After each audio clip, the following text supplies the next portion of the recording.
કેમ બેન સારું છે ને હારું હો, તમારે ક્યાં છે? અમારે મજા છે હો બેન. બેટા પાણી લેતા આવજે. चले बांधने बंधन हाय रे दिल में है ये उलझन मिलकर क्या बोले. અમને તો બેન છોકરી ગમે છે, તમારો શું વિચાર છે? છોકરો તો અમને ગમે છે બેન. બેન તમને છોકરો ગમ્યો એ વાત સાચી છે, પણ અમારા ઘરનું મકાન નથી હો, આમ ભાડે રહી છે.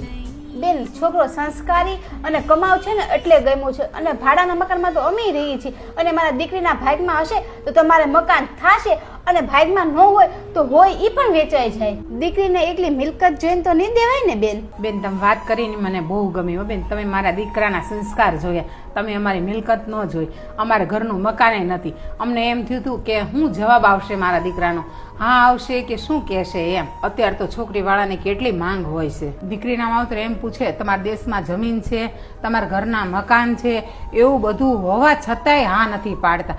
શું ખબર દીકરીના માવતરને કેવું જોઈએ છે. બેન અમે તો એ વિચારના માણસો છીએ ને કે આપણો નાતીલાનો દીકરો હોય, સંસ્કારી અને કમાવ હોય ને એટલે દીકરી દઈ દેવાની, તો આપણી દીકરી સુખી થાય. પછી છે ને બેન દીકરીની ઉંમર થઈ જાય અને એ ભાગી જાય, પછી આપણે હેરાન થાય ને દીકરી પણ હેરાન થાય. એ કરતાં એનો સમય થાય ને એટલે સાસરે મોકલી દઈએ ને એટલે એ પણ સુખી અને આપણે પણ સુખી.